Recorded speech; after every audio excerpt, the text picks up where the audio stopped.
ఎడారిలో సెలయేర్లు. నవంబర్ 11వ తారీఖు. గడ్డి కోసిన వీటి మీద కురియు వాన వలను, భూమిని తడుపు మంచి వర్షం వలను అతడు విజయము చేయును. కీర్తనలు 72:6. గడ్డి కోయడాన్ని గురించి ఆమోసు రాశాడు. మన రాజు దగ్గర చాలా కొడవళ్ళు ఉన్నాయి. ఆయన నిత్యము తన గడ్డి భూములని కోస్తూ ఉన్నాడు. ఆకురాయి మీద కొడవలి పదును పెడుతున్న సంగీతానికి పరపరా గడ్డి కోస్తున్న శబ్దాలు తోడవుతున్నాయి. పచ్చని గడ్డి పరకలు, చిన్న చిన్న రంగురంగుల పూలు ఇంత క్రితమే కళకళలాడుతూ ఉన్నాయి. ఇప్పుడు తెగి కుప్పలు కుప్పలుగా పడి ఉన్నాయి. మానవ జీవితంలో కూడా బాధ అనే కొడవలి, నిరాశ అనే కత్తిరింపు రాకముందు మనం చాలా ధైర్యంగా దర్జాగా నిలబడి ఉంటాం.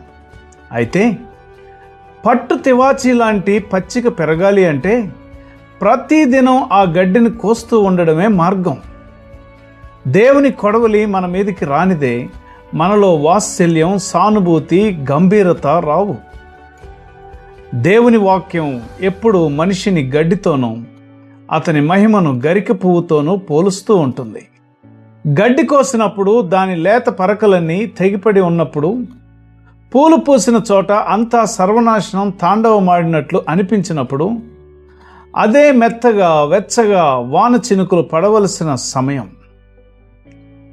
ఓ హృదయమా, నిన్ను కూడా దేవుడు కత్తిరించాడు. చాలాసార్లు నీ రాజు తన కొడవలితో నీ దగ్గరకు వచ్చాడు. కొడవలికి భయపడకు, వెంటనే వర్షం కురుస్తుంది. దౌర్భాగ్యపు మనసులో విచారపు కెరటాలు పొంగాయి. రేపు అనేది నిరాశ నిండిన నిశీది అయ్యింది. తుఫాను అదుపు లేకుండా ఎగిసింది. ఇహలోకపు సౌఖ్యాలు నోటికి చేదయ్యాయి. ఆశలు పేలవంగా కూలిపోతూ వ్యధ నిండిన మదిని వెక్కిరించాయి. కుములుతున్న మదిలో నిట్టూర్పును, మదిలో నిండిన శూన్యాన్ని ఎవరు ఆపగలరు? ఎవరు మాపగలరు? శాంతిని ఎవరు నింపగలరు? ఎవరి హృదయం గాయపడి పగిలిపోయిందో, ఎవరు ముళ్ళ కిరీటధారి అయి సిలువ మోసారో, మన కోసం తన జీవం ఎవరు దారపోశారో, ఆయన ప్రేమ వాక్కులే శాంతి ప్రదాతలు. పరమవైద్యుడా, తేలిక చెయ్యి మా భారాలు.